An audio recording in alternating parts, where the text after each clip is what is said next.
আমরা একটা সত্য ঘটনা শুনতে যাচ্ছি। আসুন আমরা শুনি। এক লোক জঙ্গলে গিয়েছিল।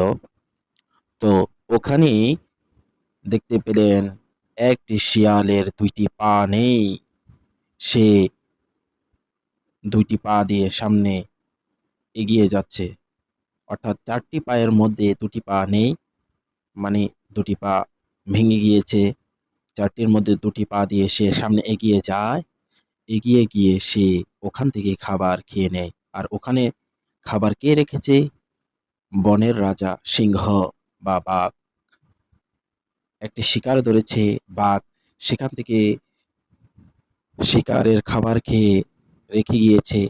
তার থেকে কিছু উচ্ছিষ্ট খাবার রয়েছে, সেখান থেকে শিয়াল খাবার খেয়ে নিল। তো এক ব্যক্তি দেখলো, আল্লাহ পাক যদি শিয়ালকে খাবার দিতে পারে, তাহলে আমাকে কেন খাবার দিবে না?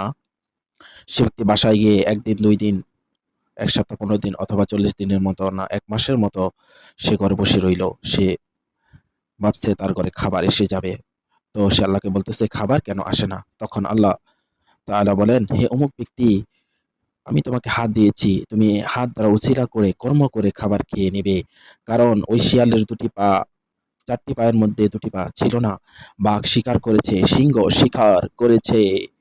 ওই সিংহের জোটা খাবার খেয়ে শিয়াল জীবন বাঁচিয়েছে। ও সৃষ্টির সেরা জীব মানুষ, তুমি বাঘকে দেখো না? যে বাঘ নিজে শিকার করে, নিজে শিকার করে, নিজে খায় এবং সে অন্যের জন্য কিছু খাবার রেখে যায়। তুমিও কর্ম দিয়ে টাকা ইনকাম করো, পারিশ্রমিক দিয়ে পরিশ্রম করে টাকা ইনকাম করো, নিজে খাও এবং পরিবারের সবাইকে নিয়ে খাও। কেননা তোমার পরিবারের এই খাওয়ানো টাকা আল্লাহ তাআলা সদকা হিসাবে তোমার আমলনামায় লিপিবদ্ধ করে দিবেন। আসুন আমরা এই গল্পটাকে শেয়ার করি।